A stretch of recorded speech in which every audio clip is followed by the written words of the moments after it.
So I'm pretty sure you guys actually don't know me because Singapore is not my main stage. My main audience are really Filipinos. So even if I come from Korea originally, and I'll explain to you why that happened eventually. So my name is Jessica Lee, and I'm a content creator based in the Philippines. I've lived in the Philippines more than half of my life. So I'm technically like a half Filipino and half Korean, you can say. And today we're talking about how to level up your vlogging using Sony cameras. So we're specifically talking about long-form videos in an age where it's all loaded with shorts. So first of all, how I started YouTube in 2016, and I first started making videos about my personal experience of being in the K-pop industry. So I used to be a K-pop trainee for 3-4 years, and I quit my journey in the K-pop industry and I came to the Philippines to make my YouTube channel. So in the beginning, my niche was mostly about K-pop, you can see. So because I was a K-pop trainee, so I had that passion to really share to the other people about how K-pop training, being a K-pop trainee is like for English-speaking countries. So by the time actually it was 2016, I had some Singapore viewers or US, or because I was speaking in English, and targeting really the English-speaking people who were interested in the K-pop niche. And after 3 months, I started my channel in 2016. I was told to take down all my videos. Why? Because in the beginning, when I started YouTube, I made around 10 videos about K-pop, like audition tips, my experience and everything. And in 3 months, I was able to garner around, by the time 5,000 subscribers, or 5K subscribers, and I had around 10 videos, each video getting around 15 to 20,000 views. And I was discovered by this Korean broadcasting company called Mnet, and they were like, hey, do you want to be in this K-pop show? So that one was a show called Idol School from Mnet. I don't know if you guys know. It's a show that got canceled eventually, but it was a very big shoot. Like everyone in Korea knows about the company. And then after, so because of that, the reason why I'm saying this experience is because that is the time I realized the power of building your own brand and establishing your own brand to really reach out to a specific niche. Because these writers, they discovered me through my YouTube channel, which had around 5,000 subscribers. So, it doesn't really matter how big the numbers are, as long as you have a specific niche or target audience, you will reach them. Even if the views are like low, like you don't have to put your standard up too high, especially for a long-form video, because I know before, like around 5 years ago, like 100K views video would be considered low, but then now, because of shorts, the standard went low. So 100K videos is considered a lot already. So that is vlogging, the fact that you get to be discovered by your specific niche audience, so that could be brands or people from different industries. And I want to talk about the term vlog first, because it seems like now the term vlog has become a little, like it's more broad in a way that like any video is a vlog. But then essentially, as you guys already know, it's a combination of a video and a video vlog. So it's a raw capture of real situations in a video format. But then nowadays, when you look at those vlogs, is it really 100% raw? Like it's really 100%, no producing element, no plan. It's not that way, right? Usually there's some elements of, I don't want to say scripted, but there are some stage elements to really make the video better. So I want to talk about types of vlogs. So I guess there's the cinematic ones. Maybe it doesn't have to be called vlogs anymore. So it's the kind of videos that Matt and Shimon does, maybe a lot of creators here, like for brands. 100% scripted videos with all the storyboards. And there's the talking heads type of vlogs, where there's some type of produced element in there where you choose the topic just for this video and you're filming this video to upload. Not really your daily life and you're filming it. And there's real vlogs where it's really the raw type where you're living your life and the camera is just complimentary. But then usually if you see those full-time vloggers, that's not the case. It's not like it's not like they're living their life and the vlog is just complimentary. It's almost they're living their life to vlog. one point, I actually stopped making too many vlogs because as a creator, I had that thought, or maybe a lot of creators go through this, where as you keep making vlogs, it's like, am I, like these type of raw vlogs is what I'm talking about, like, am I making this video for content? I mean, am I doing this for content? Or the video is just complimentary?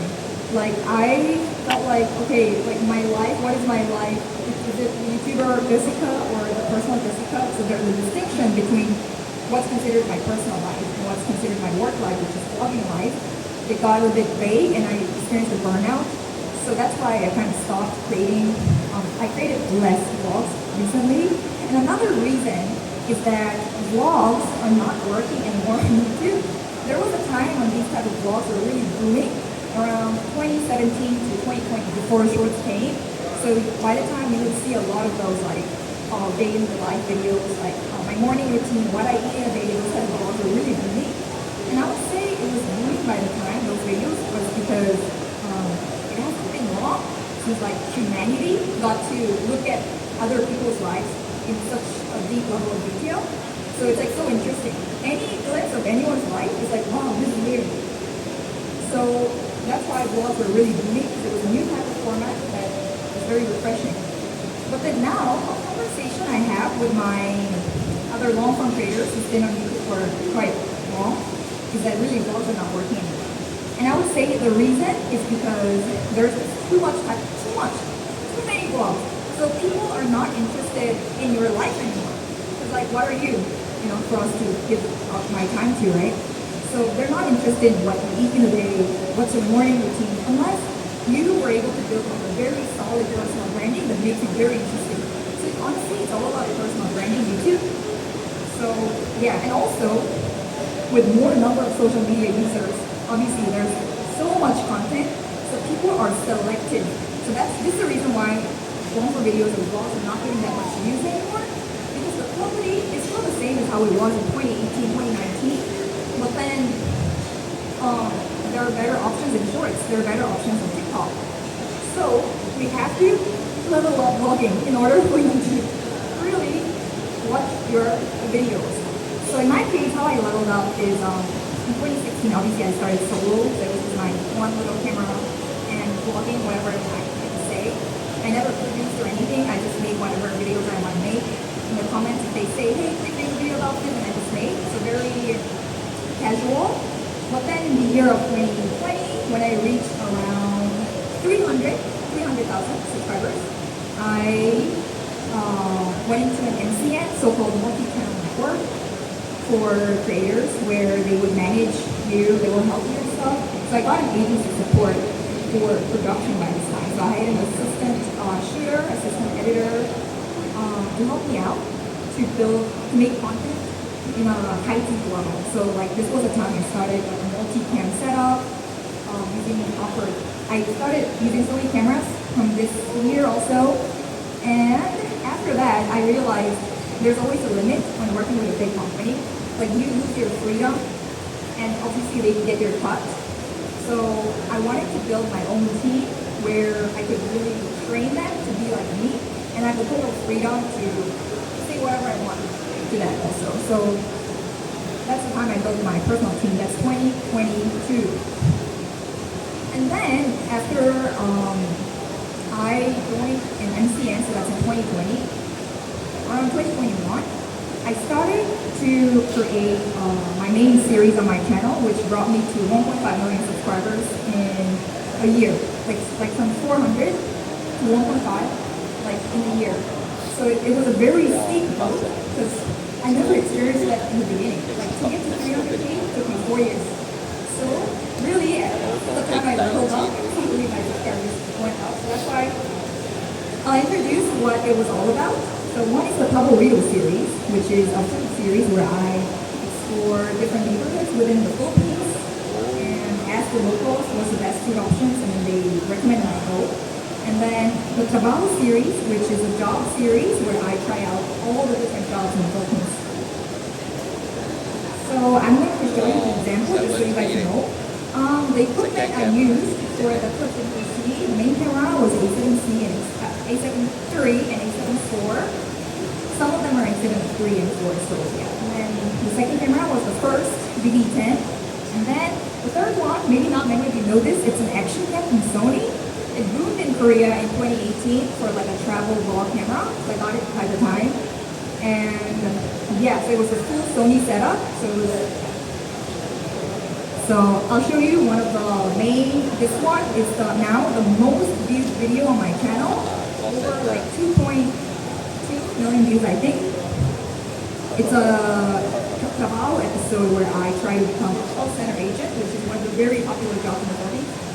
Let me look into what's going on. Before that, may I get your color, your first name and last name? Well, actually, before I give you my information, there's no way to guys know that you were here. It's been a long time, and you guys have not answered my phone, so this call, I hope I can get something from you guys, alright? Okay, we're so sorry again for the inconvenience. Okay, so that was the call center episode, and I want you to notice the angles. I guess mostly it's a 3-cam setup. Main camera A74, ZD10 was the one that was following, and then the other one is the Sony action cam.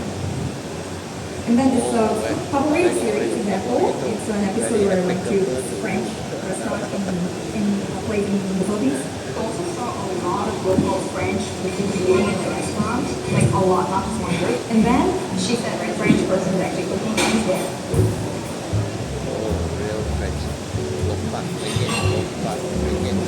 BB10, first one. The crab? Of course, it is the crab. It's my first time seeing the crab. It has been.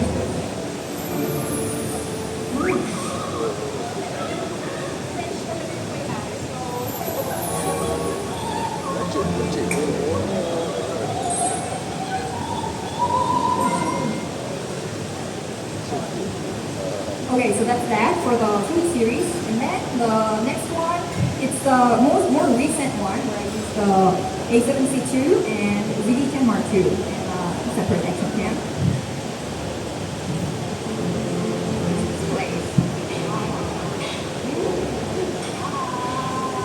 So this is like a residential house. It's really like a restaurant. So we're here at the VPD Candelaria. This is a house, and I love this type of restaurant. I love it. You know, those bougie local vibes where they turn the house into a restaurant, and you see it's so obvious that all the customers here are like so sweaty. Yeah, so that's the most recent one.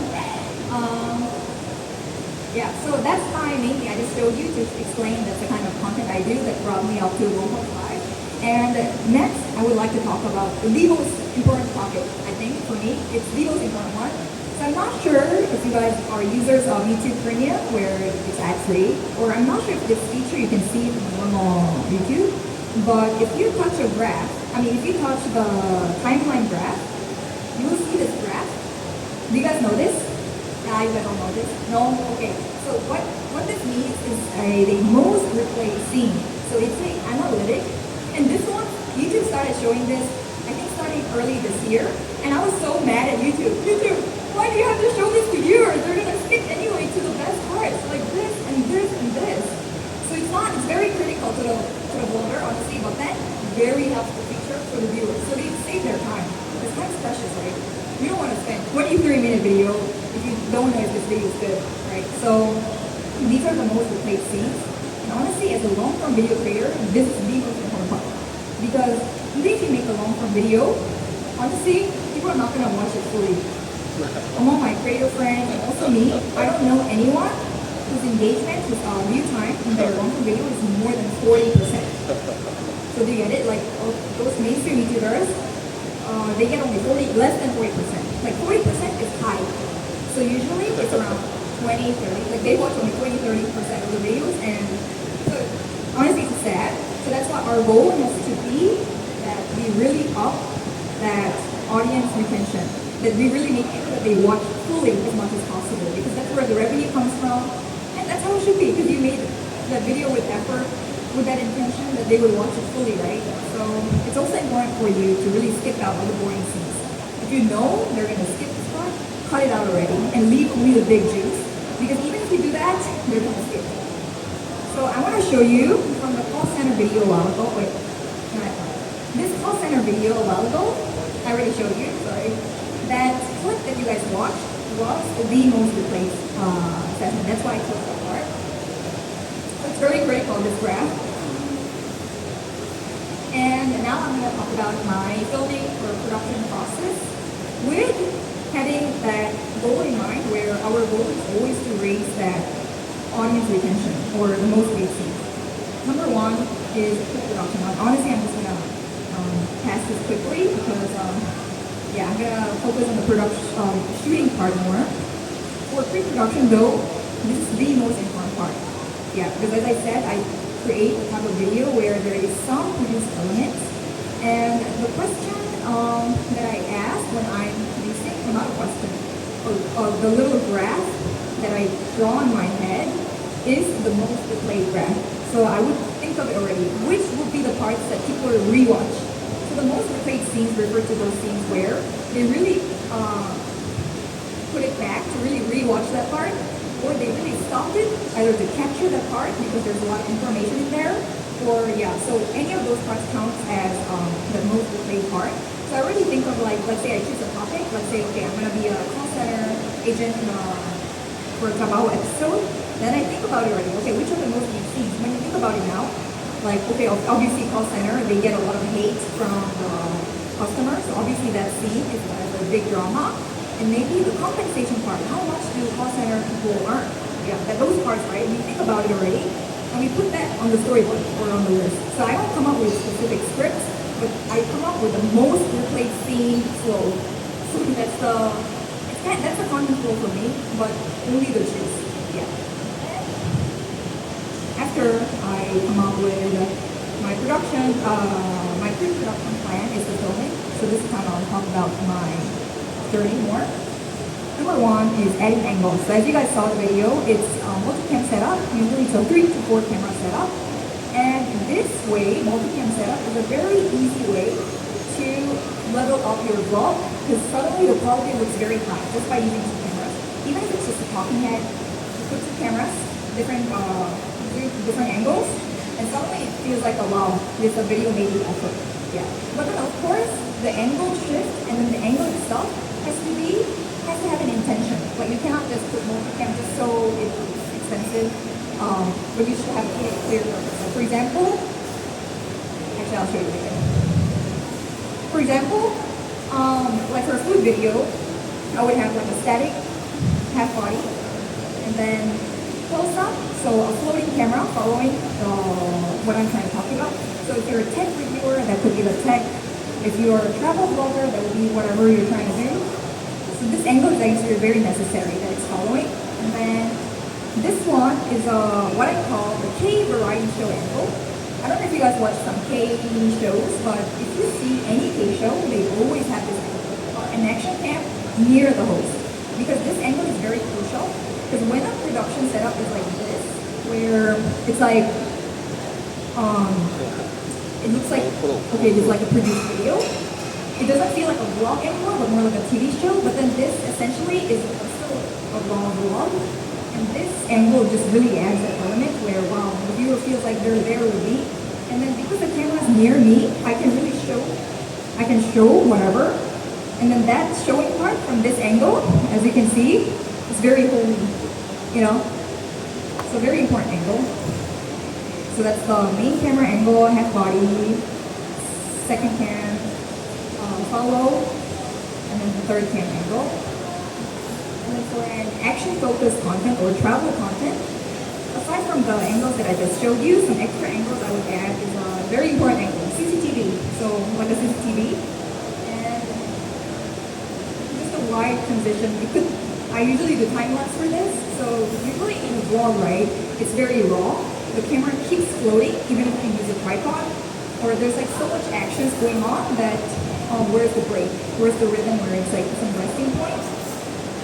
So a very good way is to use a time lapse. So just like a one wide angle time lapse and then some very expensive quality time lapse. Some creators will already get like the stock photos videos for the transition angles, but I really suggest you do everything by yourself. Like don't get other photos or stock images. Because so that it's a true content creation. So we're different from those AI YouTubers or whatever who, you know. And then people notice. You know, people will, even if they're not professional camera people, they know if you really put an effort in the video or not. Even if they cannot technically like say like what was the rate that made this video good, but they can just feel it. Like people are just that smart.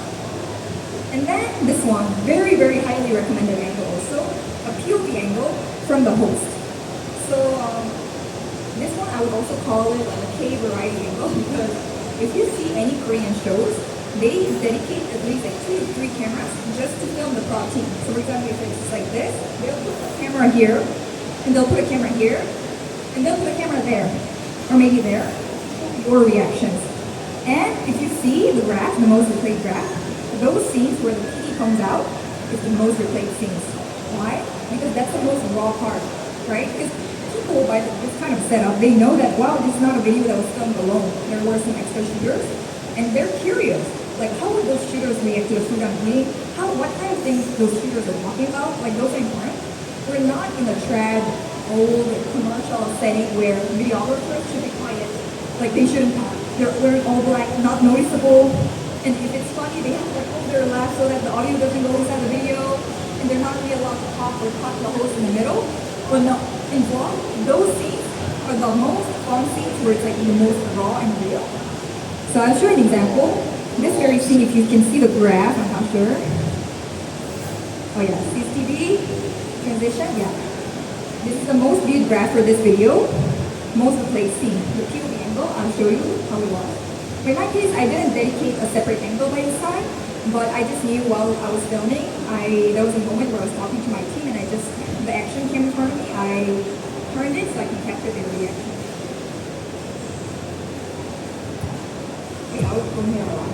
Because there's the guys are there, the food is good.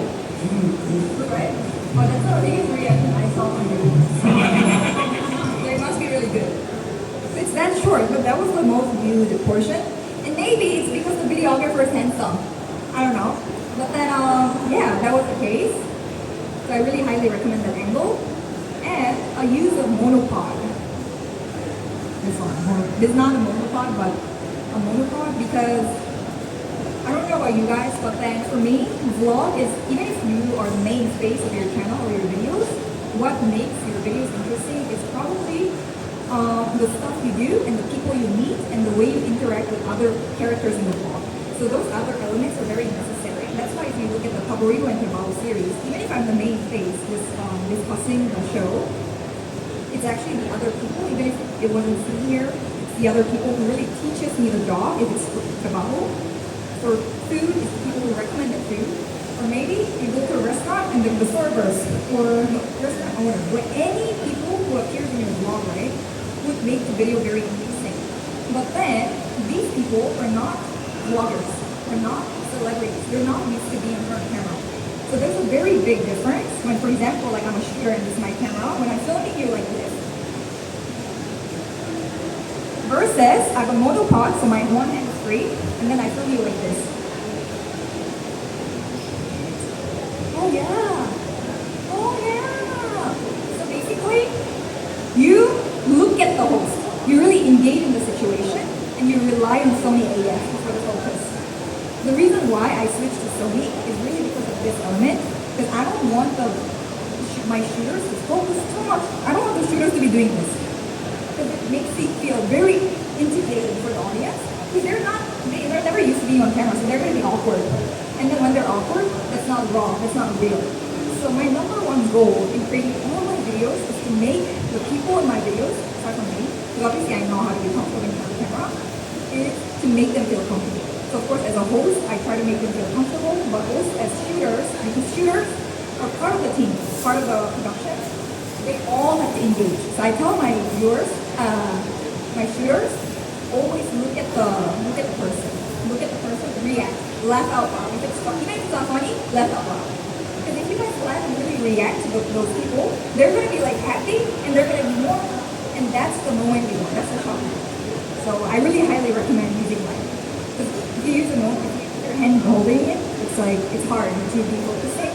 But if you have a monopod, one hand is free. So yeah, and also for the viewer, you could also be doing like putting the monopod here and they're really looking at the place. So it feels like for the person, they're not being filmed. If feels like. So it's very important, this element for me, because that's where the most of the place is coming from, the most fun part's coming from. And then the dynamic and raw movement. So this is vlog, right? So what I also tell my shooters, never do B-rolls. Because it's just gonna make viewers busy, and we're not making a branded video, we're not making a commercial film, it's just a vlog. So a vlog's main purpose has to be letting the viewers feel like you're there, or whatever you experience, everything, emotion, everything you experience while filming that, as much as possible the viewers really feel it. So camera movements are very important. That's why this movement is the best one, because it feels like you're there with me and it's very casual.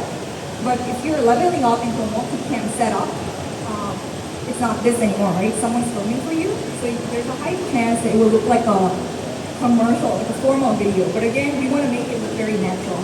So, an example, for example, this, just observe how the camera moves to really highlight the emotion I felt in the video. That guy really looks like he's doing stuff. Yeah, so ready. The restaurant was closed.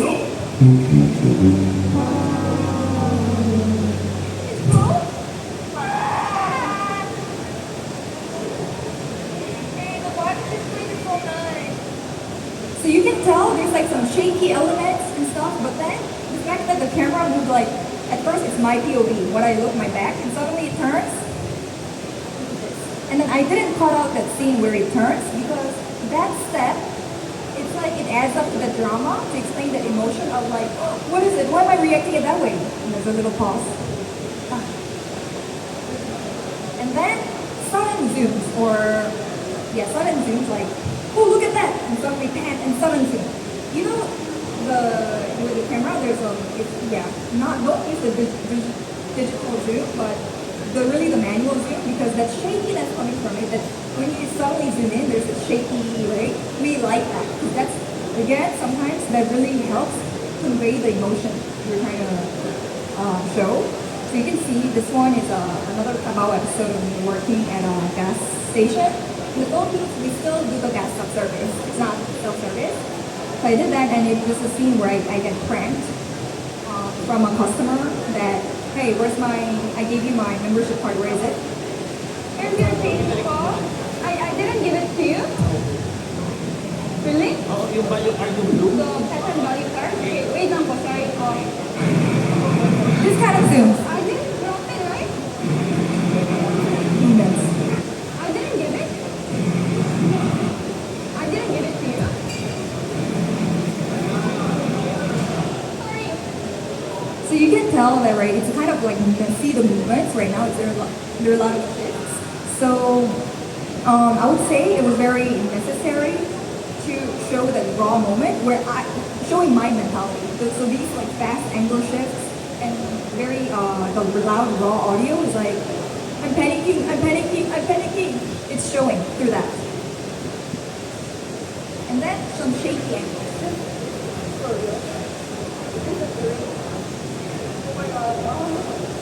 What do you think, guys? Do you think we should stop here for a bit? Yeah? Fun?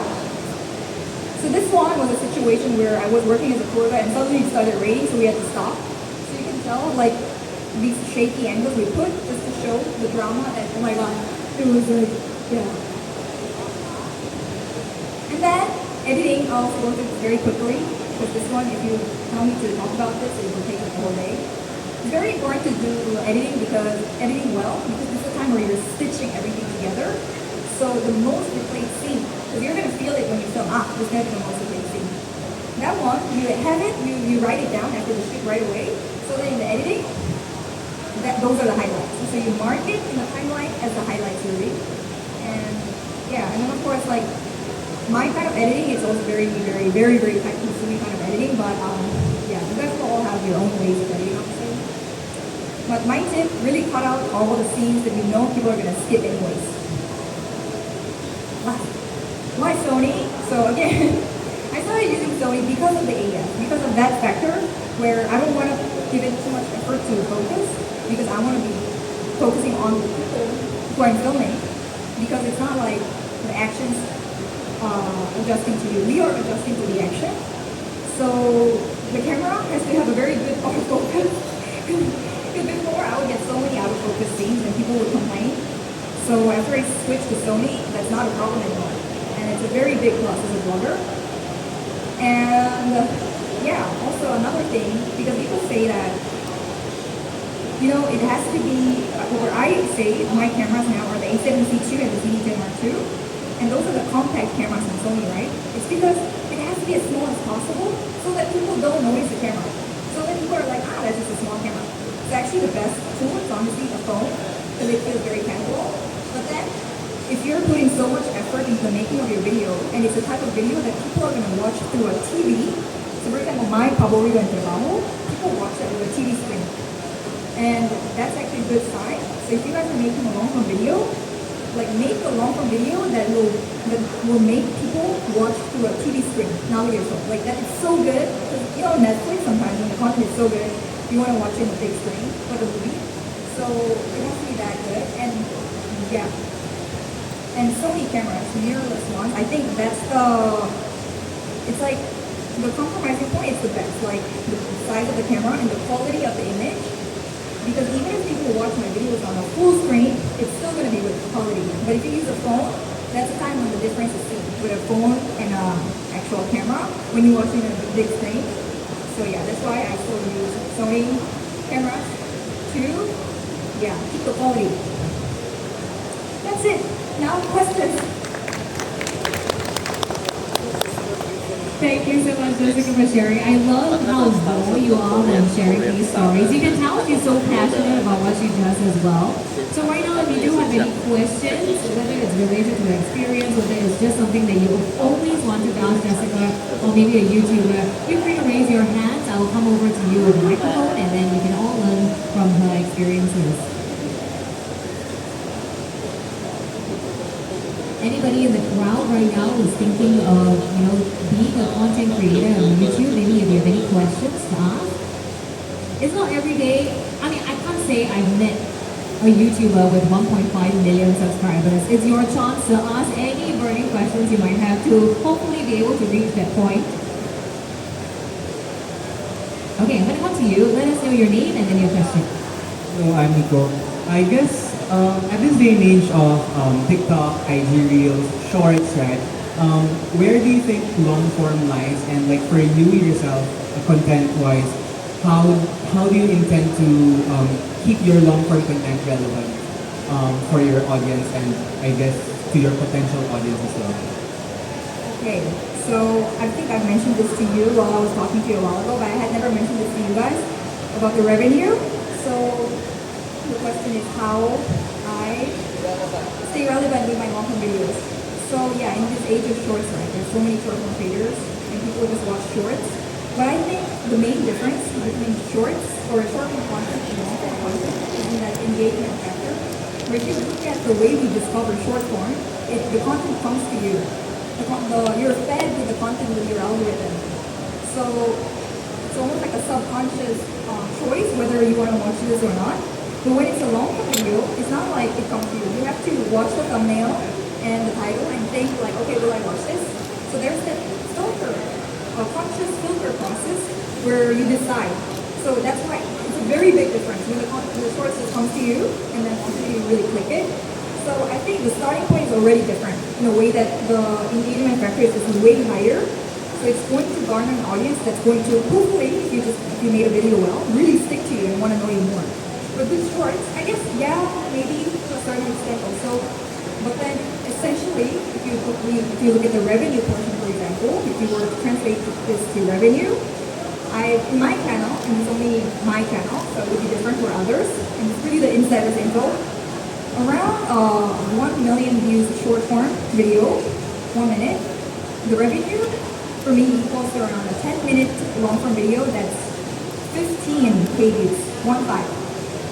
So yeah, so if you want to be earning through shorts, of course there's the ads mostly, integrations and integrations that gives you the revenue. But if you were to just look at the content itself to earn, because I don't do much ads, so I really rely on, for example, AdSense on YouTube.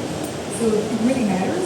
And short form, is really, you can't really earn. I don't know, maybe if you get like 10 million views on average and you upload maybe like 10 shorts in a month, maybe it's doable, but then if not, I'm not sure. So, but with long form, as I said in the beginning, I got discovered just with 5K subs, right? So that's the power I think that comes with long form. So yeah. Thank you very much for the question. I'm going to be coming over to you. Hi, everyone. My question is, seeing that you don't upload a lot of videos for now, how are you going to overcome the burnout? Yeah. Burnout, yeah. Burnout is hard. But for me though, honestly, thankfully, I never went through a burnout because I ran out of ideas. Like I always have ideas. But where the burnout comes from for me is I guess the one thing I talked about, like am I vlogging or am I living my life? So it's a more fundamental question of like, is what I'm doing good for humanity kind of question. So those things, I guess, how I overcome, honestly, through reading comments and looking back to my old content and what kind of effect, and seeing what kind of effect, good effects that gave to the Philippine society. So the reason why I make videos in the Philippines, even if I could have targeted the US or Singapore or Korea, is because the Philippines really lack in terms of content. So it's very easy to make something in the Philippines that nobody has done. No one does it, yeah. Kind of similar situation as Singapore in a way that all these Singaporeans, they watch international YouTubers instead of local YouTubers. Kind of like that situation because the Filipinos also speak English, same as Singapore, so they have options. So I guess, yeah, I just look back to my content and really see the impact of what I'm doing. And when I know that's good, then that's where I get the motivation that, hey, even if it's tiring, I should do this because no one's doing it and it's making a difference. Okay, more questions? About how much of your videos are scripted in a way, like how do you keep your thought process? I'm sure when you're doing a vlog, and sometimes you don't have a script or outline to follow, you might ramble on to the point where you feel like you lost the point of the video, and then you're gonna have to reshoot again, and that kind of takes away some time or away some efficiency. So I'm sure like in the beginning you had experienced this, and how do you circumvent or like overcome these issues? So this is a very good question because my videos are like it's not completely raw, but it's not completely scripted. So there's a fine line where like people can say it's fake, like it's fake, yeah. But then if you actually look at all the produced type of content, like for example Mr. Beast, that's completely produced, right? You can tell. So the fake logic goes for me, and I guess how I stay true, or how I make sure that it's not fake, is that I really do not come up with any scripts, but only the main scenes. So the most played scenes are really a very practical guide, because we all know as humans, right, what is interesting and what is not. And it works the same way with viewers. So, but then that interesting scene, if you were to create that interesting scene in the shooting, of course, that's going to be fake in a way that you are trying to pull off the scene, right? So, I think my way is, I guess, it's more like in an ethical line as human, where would this be considered natural for people that I add the scene, or people will doubt? Well, is there any sense of doubt that people will make? Then I cut it out because it will look fake. Yeah. So any sense of 1% of awkwardness, just cut it out. So really make it in a way that entire flow when you watch it, it's like very smooth and it makes sense. Yeah. So it's actually hard to vague answer, I think, but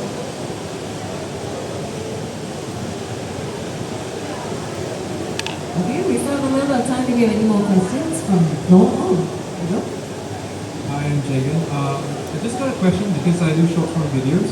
So I always wonder, like, what is your tip for someone that does long form video? Like, what's your pro tip if you're going to venture into some format like that?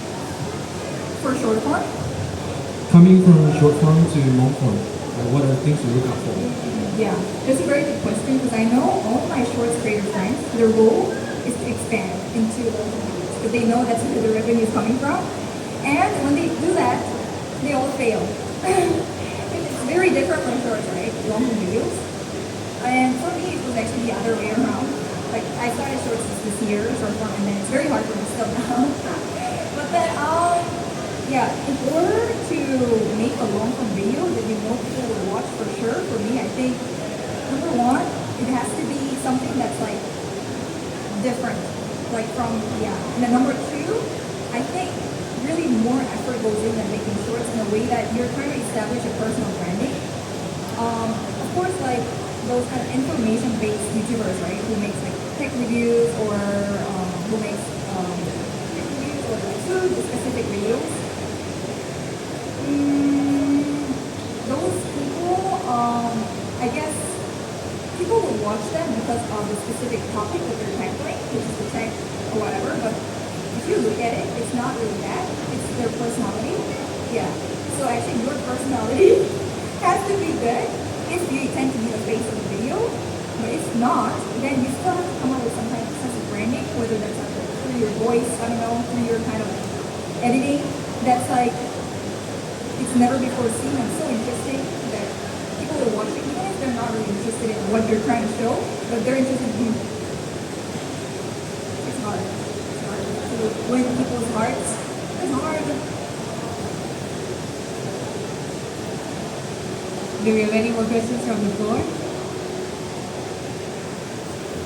Okay, if not, I think we would be good to wrap up with a group photograph. I would love to invite Jessica to come on down and join the